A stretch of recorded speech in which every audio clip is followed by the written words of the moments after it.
o Senhor Deus é um escudo para nós. Mas tem outra bênção que o rei Davi descobriu aqui no Salmo 7. Ele diz assim, versículo 10, o meu escudo está com Deus. Além dele ser, está com ele. Onde ele for, leva o escudo seu. Ele é esse escudo. Já pensou se Deus saísse um dia e esquecesse do seu escudo? Aí o inimigo vem, e agora? O que eu vou fazer?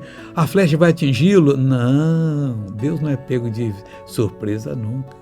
O nosso escudo, onde ele se revelar para você na palavra, está com ele. Você pode orar. E se o inimigo pegar uma vingança ali, coitado. Coitado não. Derrotado. Você vai ver o que é Deus.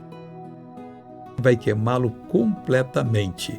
E Davi disse assim, está com Deus que salva os retos de coração. Aí é só para você entender, ele só salva quem é reto de coração.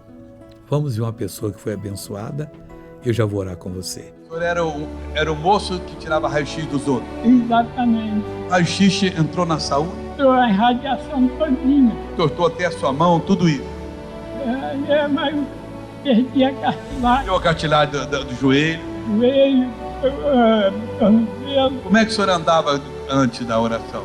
Eu andava assim. Até onde que o senhor levantava antes? Até que altura? Só assim, já pode levantar mais. Agora, em nome de Jesus, o senhor não crê em Jesus? Então, anda em nome de Jesus agora. Anda. Que bonito.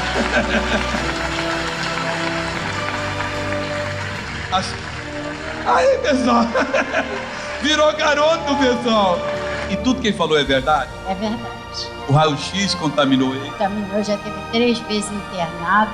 Todo mundo pensou que ele fosse... Jesus trouxe ele para a casa dele agora. Agora vamos orar? Querido Pai, eu suplico a tua ajuda por esta vida. Eu abençoo essa pessoa e mando que todo mal saia dela e da família dela e dos bens dela, em nome de Jesus. E você diz, obrigado, Pai, já tem a vitória.